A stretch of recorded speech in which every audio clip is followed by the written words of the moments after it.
Hej, siemano wam wszystkim ludzie, z tej strony Arturo, witam was na swoim kanale i kontynuujemy Agatha Christie i nie było już nikogo. Moi drodzy, jesteśmy coraz bliżej rozwikłania zagadki, jest to prawdopodobnie już ostatni odcinek, dlatego ja nie będę nic więcej komentował na wstępie, po prostu kontynuujmy. Ogólnie pozostała nas tylko i wyłącznie 4. Dokładnie. Co robiłeś, nim znalazł cię Blor? What did you do before Blor found you? Crept along the balcony to Vera's window and gave her my gun. Very generous. Then I went up onto Ship Rock. I set the bonfire ablaze, but someone will have to keep an eye on it throughout the night. That'll be all, Mr. Lombard. Have you looked in the dining room? No. What is it? What is it now? Only 3 sailor boys are left. Chapter 8. 3 little sailor boys walking in the zoo. A big bear hugged one, and then there were 2. 3 little sailor boys walking in the zoo. I've been all over this island more than once, and I've yet to see a bear. We should stay together in one room. I still have the gun. Wouldn't we be safe then? Possibly. Provided you aren't Owen. We can't. One of us has to keep the signal fire on Ship Rock going. And there's something else. Armstrong isn't the only one of us to have vanished. The rest of us are here. Those still alive, yes. Wargrave's body is missing. Huh. I have to admit, not much seems to get past you, Narracott. Oh, how ghastly! We better find it. Vera is safe enough locked in her room with the gun. Blor, if you and Narracott search for Wargrave... You mean for his body?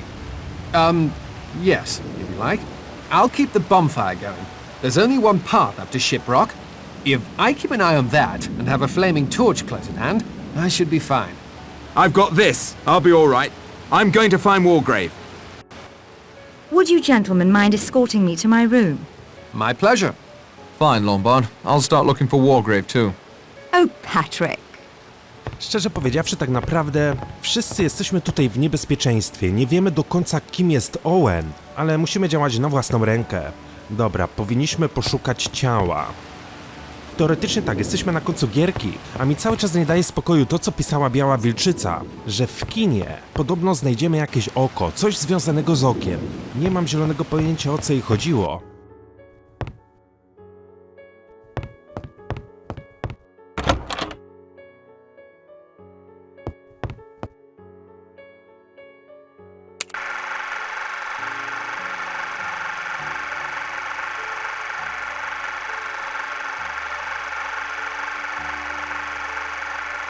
I wonder what that was all about. Też nie mam zielonego pojęcia, o co w tym chodzi. Boję się, że po prostu tego nie znajdę i gierka się zakończy. O, tu coś leży. To jest sędzia. Dead as Hamlet's dad, but not shot. And the body is still warm. Jak nie ostygło, spójrzcie na te ręce, całe sine. Głowa też zaczyna się robić pomału fioletowa. On mówi, że ciało jeszcze nie zastygło. No dobra, czyli skoro mamy tutaj zwłoki sędziego, to obstawiam, że po całej posiadłości będą porozrzucane gdzie indziej też jakieś zwłoki.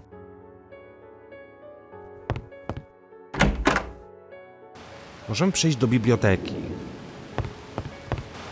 Ale w bibliotece już nikogo nie ma.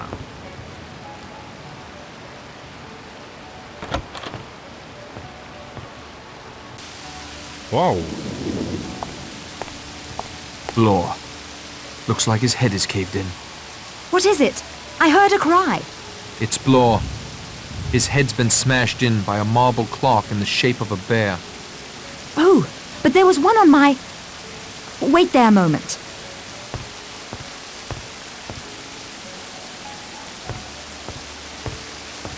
It was on my mantle. When Philip escorted me to my room, it must have been already gone. One of you. Philip. Or you. Wait! A czy to nie jest nawiązanie do tego ostatniego wierszyka o niedźwiedziu? Skoro dostał marmurowym niedźwiedziem w głowę, to obstawiam, że to jest kolejna ofiara.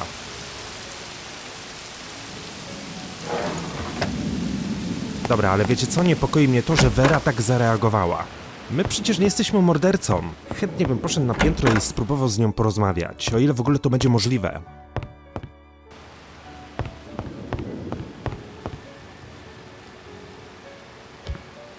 gorzej, jeżeli tam pójdziemy, a ona ma pistolet, więc teoretycznie mogłaby w nas wymierzyć.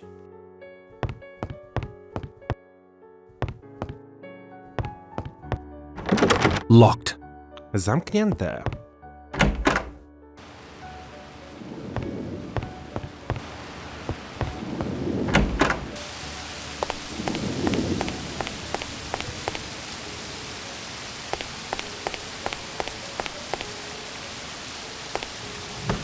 I can't open it.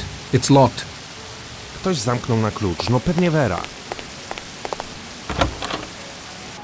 Dobra, wiecie co? Skoro nie mogę z nią porozmawiać, to wyjdę na zewnątrz i postaram się tam rozejrzeć. Może udamy się na tą skałę.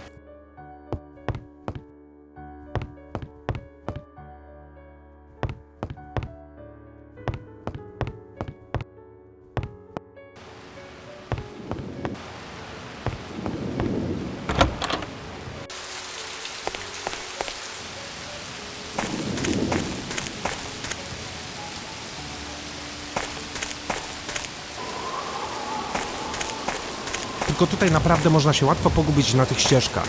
Ja mimo, że gram w tą gierkę już sporo czasu, to jeszcze cały czas się motam.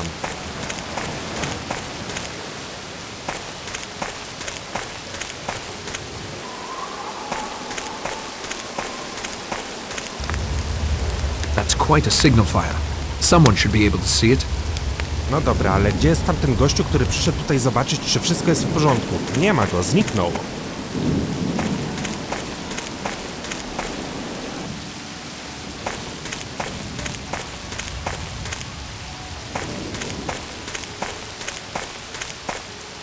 Dobra, tutaj mamy pasiekę, ale wiecie co, wydaje mi się, że nic więcej już tutaj nie znajdziemy. Chyba że ewentualnie na jakiejś plaży. Tylko weź teraz tam dotrzyj.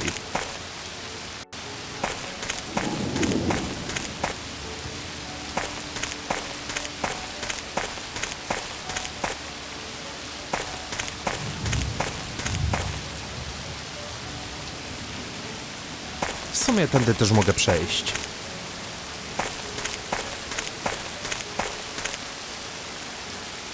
Ale tutaj nic nie ma. Tutaj teoretycznie znaleźliśmy żyłkę od wędki.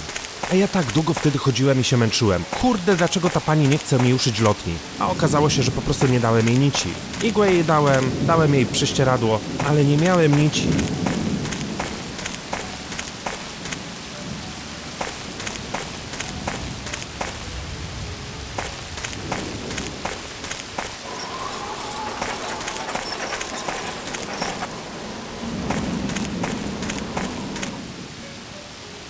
Dobra, tutaj mamy jedno ciało. Tam było drugie ciało.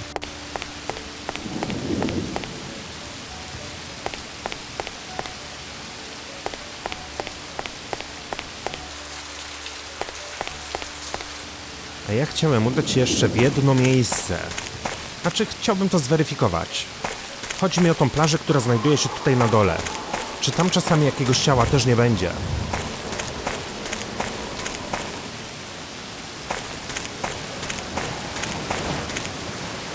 O właśnie, o tą plażę mi chodziło.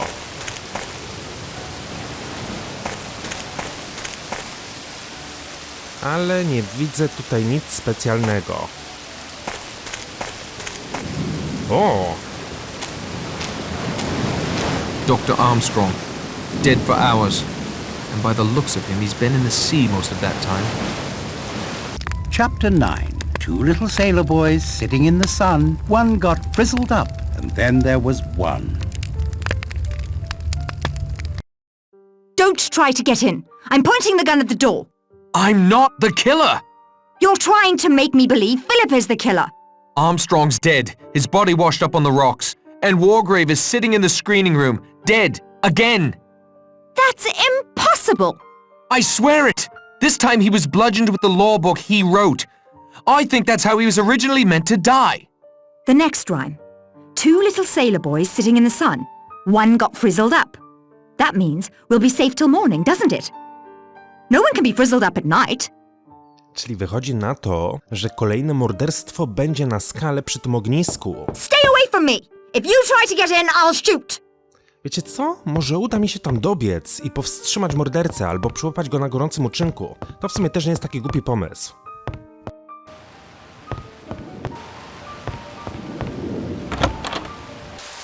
No bo cały ten wierszyk wskazuje na to, że to właśnie tam dojdzie do kolejnej zbrodni.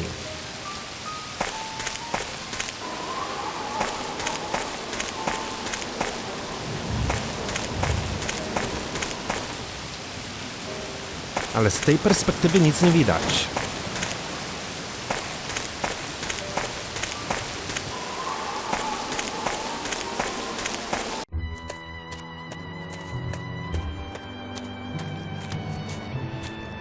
No tricks, Narracot, or I'll light you up like Guy Fawkes. Lombard, listen to me. Blore is dead. Armstrong's dead. So is Wargrave. You're next. You have to be. That may be your plan, but it won't work. There's no way Owen can approach you without being seen. Correct? As we're proving right now. So it must be some sort of trap. Already set before you came up here. What sort of trap? The rhyme. Two little sailor boys sitting in the sun. One got frizzled up. The only thing approaching the sun on this island right now is that fire. Get away from it.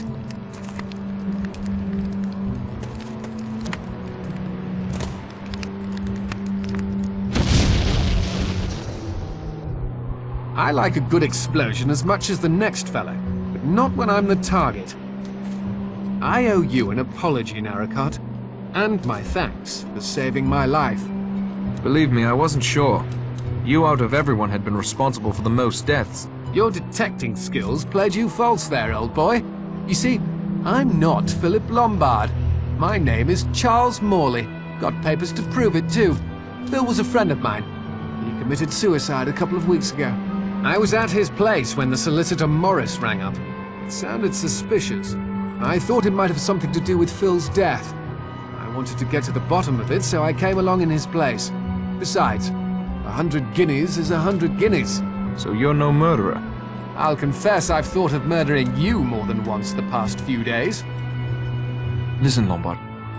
Morley. I need to ask you a terrific favor. You've earned the right. Can you play dead for a while? Stay out of sight. Vera must be the killer. The jury's still out as far as I'm concerned. But if Owen thinks you're out of the way, he may try for me. Or Vera, if she's innocent. Which is why I have to get back to the house. Say, old man, if you want to get into the house without making a racket, the window to my bathroom is open. I used it to get out on the balcony and, make sure Vera was safe. Uh-huh. Okay, thanks for the tip. Will you lie low? Come running if there's trouble. It'll be a pleasure to return the favor, old man. Chapter 10. One little sailor boy left all alone. He went and hanged himself, and then there were none. I hear a voice. No, voices. They're coming from upstairs. No dobra, ale skoro uratowaliśmy tego kolesia, to czy nie zmieniliśmy przeznaczenia? Z jednej strony tak, ale z drugiej strony to wtedy się wierszyk nie wypełni.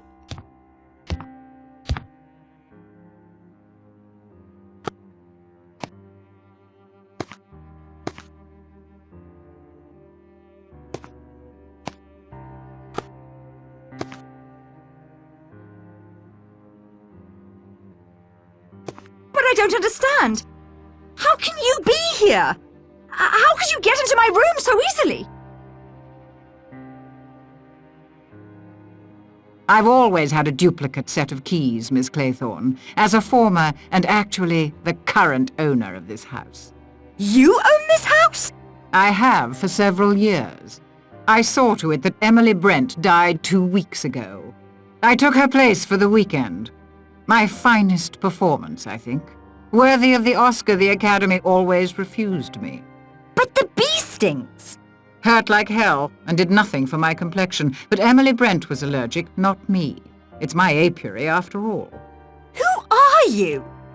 My name is Gabrielle Steele. You've seen my posters in the screening room. The actress.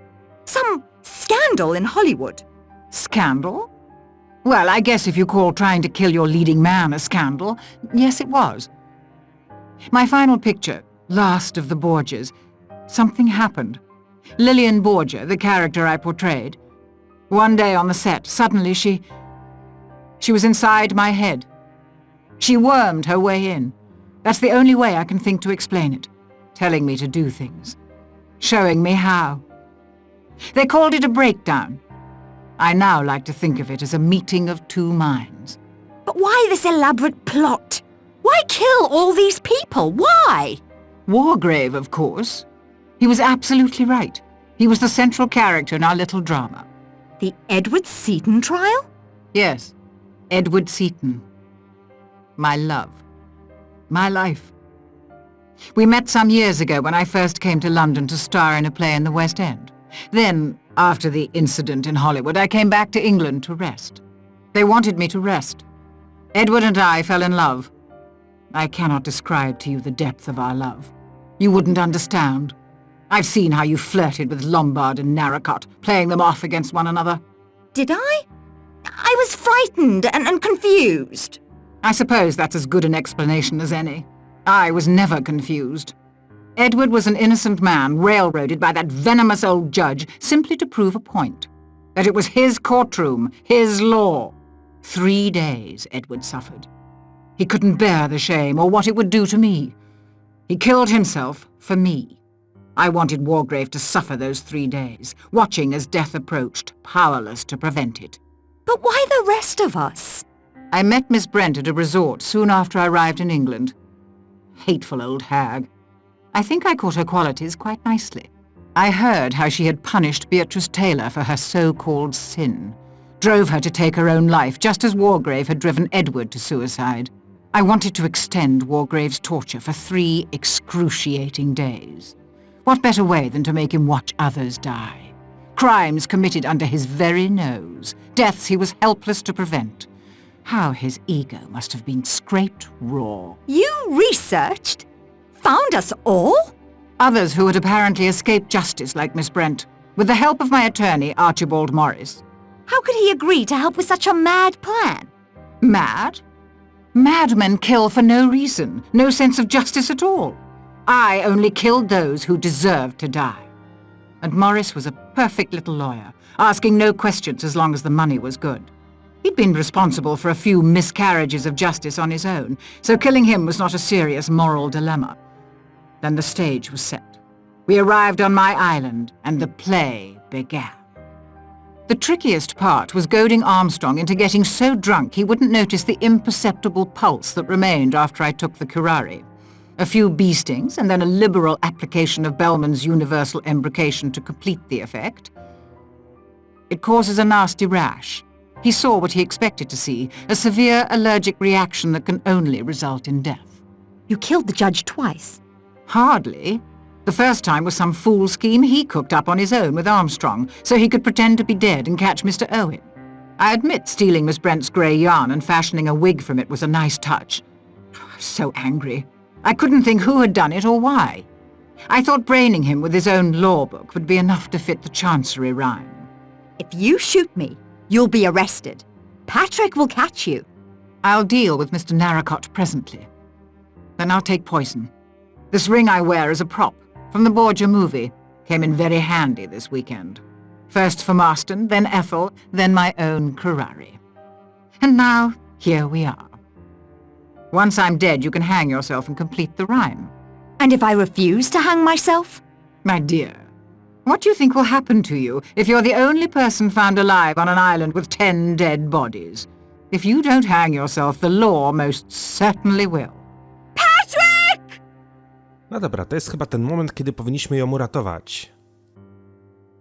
I can't risk grabbing for the gun. She'd surely get a shot off before I reached her. I need to save Vera, but how?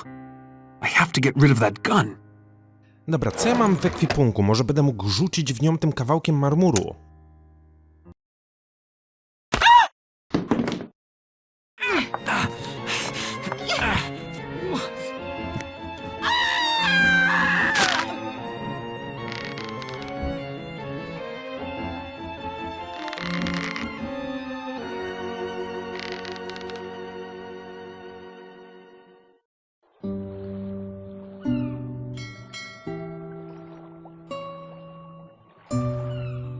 Thank you, Charles.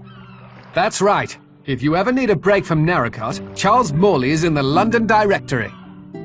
Treat her right, Narracott. As far as I'm concerned, you're a better man in a tight spot than Phil ever was. This little sailor boy isn't going near the sea for a long time to come. Will you listen to me now? If you insist. Hugo and Cyril went down to the beach early that day. By the time I arrived, Cyril was out too far. It was too late to reach him. Hugo claimed he had been distracted helping a passerby with directions. I knew how it would look. I thought I loved him. So I told the coroner's inquest that it was I who had been on the beach. Later, when I was cleared, Hugo was jubilant, yet his feelings for me seemed to have vanished. I realized I had served my purpose. How would it have looked if the boy who stood between him and a fortune died while in his charge? He didn't think he'd done anything wrong. That was the most frightening part. Cyril wanted to swim out to the rocks. All Hugo did was let him. Mr. Owen invited the wrong guest. It should have been Hugo out there. No. I should have told the police the truth in the first place. I will now. I have no more right to subvert justice than Mr. Owen. Where is your brother? Plymouth, turning himself in. Thanks to your and Morley's statements, he's sure to be exonerated. And us? Are you still confused? No. I'm certain now. What about you? Well, there's another ending to that 10 Little Sailor Boys rhyme. One little sailor boy left all alone. He got married, and then there were none.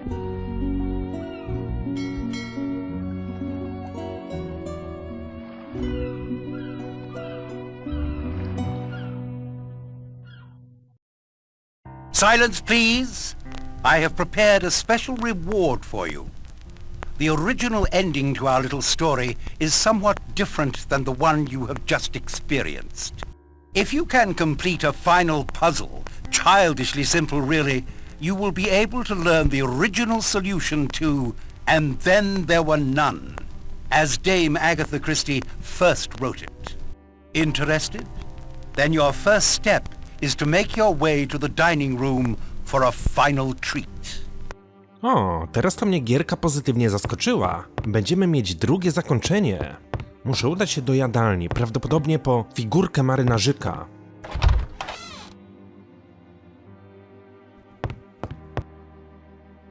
O tak. The last little sailor boy. Ale co w związku z nim? I can't see anything of interest. Nietknięta figurka marynarza. Some things once done cannot be undone. Czy ja tą figurkę będę mógł z czymś połączyć? Ale zobaczcie, mamy na przykład laskę z wyrzeźbioną głową niedźwiedzia. W ogóle tego nigdy nie wykorzystaliśmy. Tak samo ciężki krążek starego sera. Kolczyk w kształcie kruka. Mamy kilka elementów w ekwipunku i właśnie, po co my zbieraliśmy te odciski palców, skoro tak naprawdę one mi się do niczego nie przydały? Nie wiem, jeżeli macie jakieś pomysły i sugestie, piszcie mi w komentarzach. Dobra, przydałaby mi się teraz jakaś podpowiedź, co ja bym miał z tym marynarzykiem zrobić. Z tego co pamiętam, to wierszyk był tutaj nad kominkiem. Tylko gdzie to było? Może tu coś muszę zrobić teraz? O, tak jak mówiła Biała Wilczyca, nie? Że na koniec gierki pojawi się jakieś oko.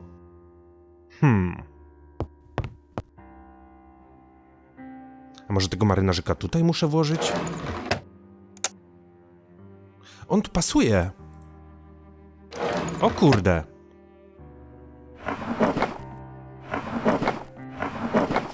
Mamy kolejną szpulę.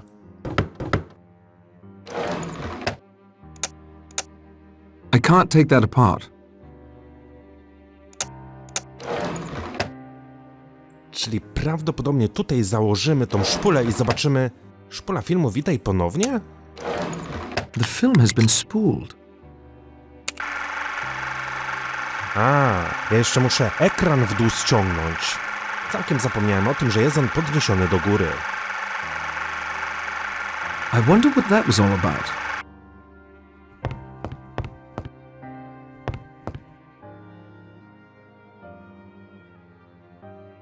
Tylko gdzie to się zwijało?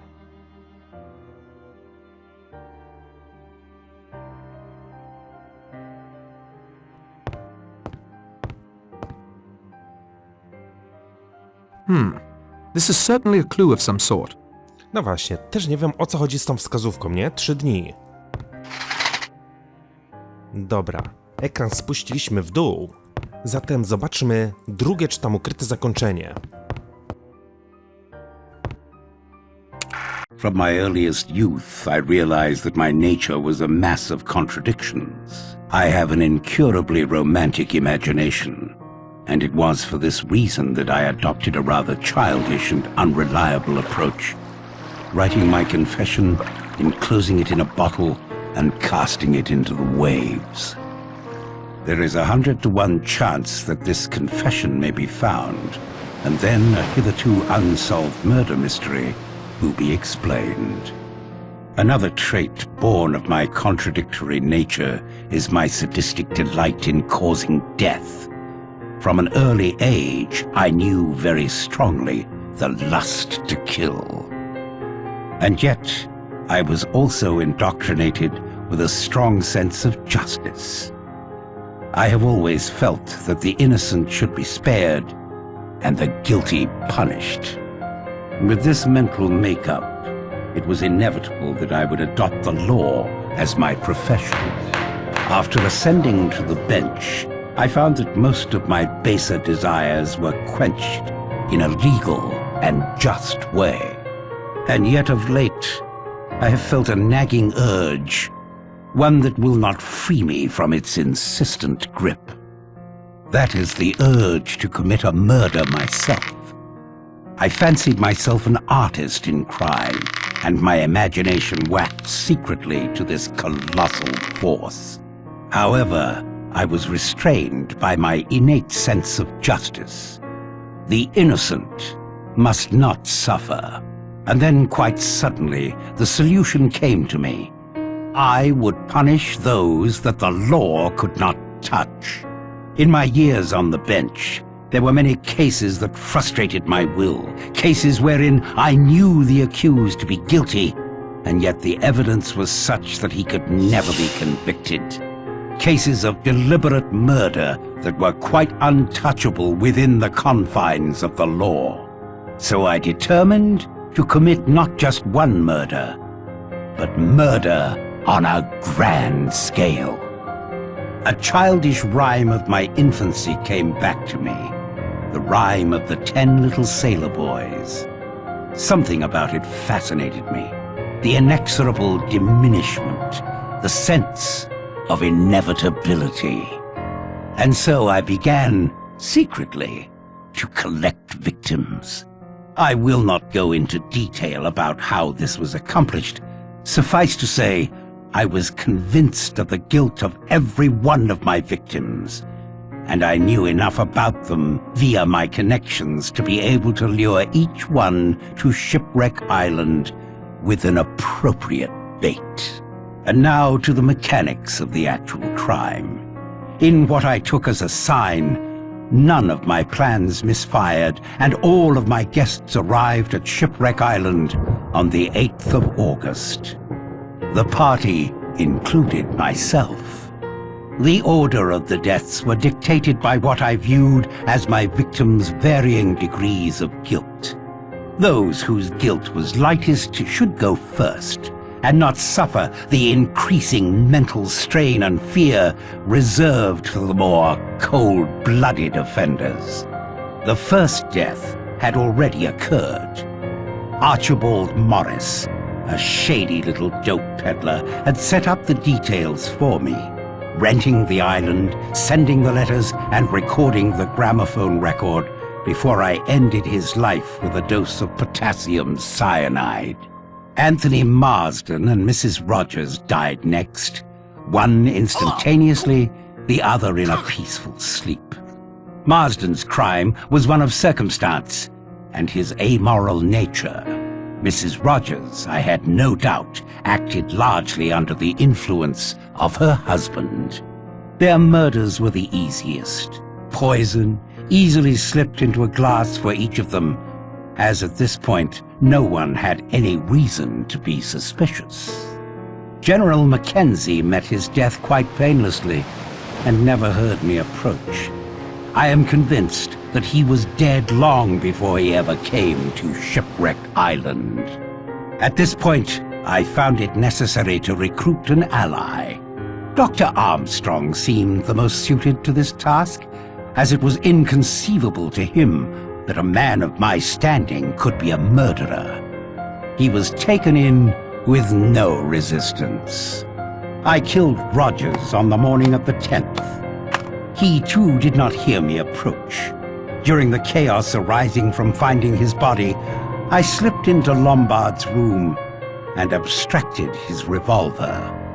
At breakfast, I slipped my last dose of poison into Miss Brent's coffee. It was enough to render her unconscious, and I returned a short time later to inject a strong dose of cyanide into her. It was just after this that I intimated to Armstrong that we must carry our plan into effect, that I must appear to be the next victim. This would, perhaps, rattle the murderer, and at any rate would allow me to move about the house and spy on whom I wished. A gunshot and some red mud on the forehead was all it took.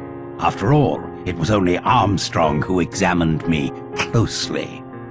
After returning the revolver to Lombard's room, I had a rendezvous set up with Armstrong on the edge of a cliff. He was still quite unsuspicious, although he ought to have been warned by the nursery rhyme, "A red herring swallowed one." Once at the cliff, I uttered an exclamation, leaned over the cliff. Wasn't that the mouth of a cave? He leaned right over. A swift push sent him quickly into the heaving sea below. He took the red herring, all right. And now came the moment I had anticipated. 3 people who were so frightened of each other that anything might happen. And one of them had a revolver. I watched them from the windows of the house. When Blore came up alone, I had the big marble clock poised ready. Exit, Blore. From my window, I saw Vera shoot Lombard. I always thought she was a match for him and more.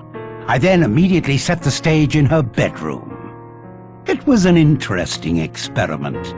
Would the knowledge of her own guilt, the hypnotic suggestion of her surroundings, and the nervous tension of having just shot a man be enough to coerce her into taking her own life? It was. Vera Claythorne hanged herself before my very eyes as I stood in the shadow of the wardrobe.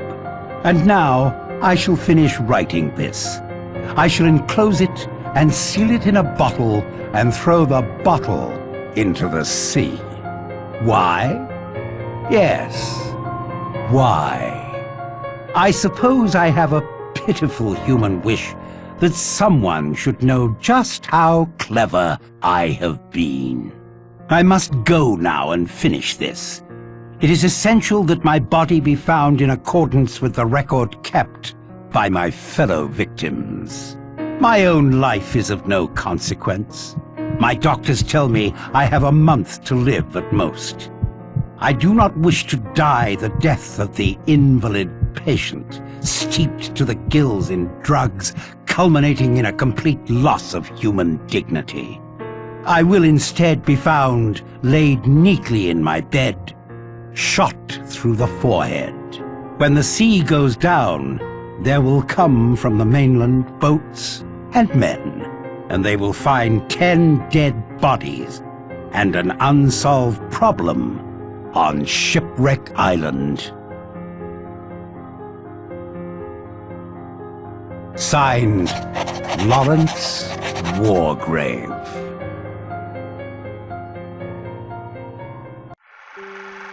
No dobrze, moi drodzy, dotarliśmy do końca naszego śledztwa. Powiem wam szczerze, że ta część z tych wszystkich, które ogrywałem, była najbardziej mroczna, najbardziej tajemnicza, najbardziej taka kryminalna i chyba najbardziej mi się podobała. Mimo tego, że nie byliśmy tutaj ciągnięci za rękę, musieliśmy naprawdę myśleć. Nie było żadnych podpowiedzi w stylu dziennika, gdzie było wypisane, co po kolei musimy robić. To naprawdę ta część wymagała, jak to zawsze mówił Herkules Poirot, wytężenia szarych komórek. Moi drodzy, ja nie będę tutaj się rozgadywał. Powiedziałem, co chciałem powiedzieć. Jak wy oceniacie tą gierkę, to już jest wasza prywatna i indywidualna sprawa. To tyle z mojej strony, jeżeli chodzi o seryjkę z Agaty Christie. Oczywiście będziemy ogrywali sobie ten nowy tytuł, który wychodzi na koniec sierpnia, ale do tego czasu ogramy sobie jeszcze inną gierkę. A tymczasem dzięki wielkie, trzymajcie się i do usłyszenia. Hej!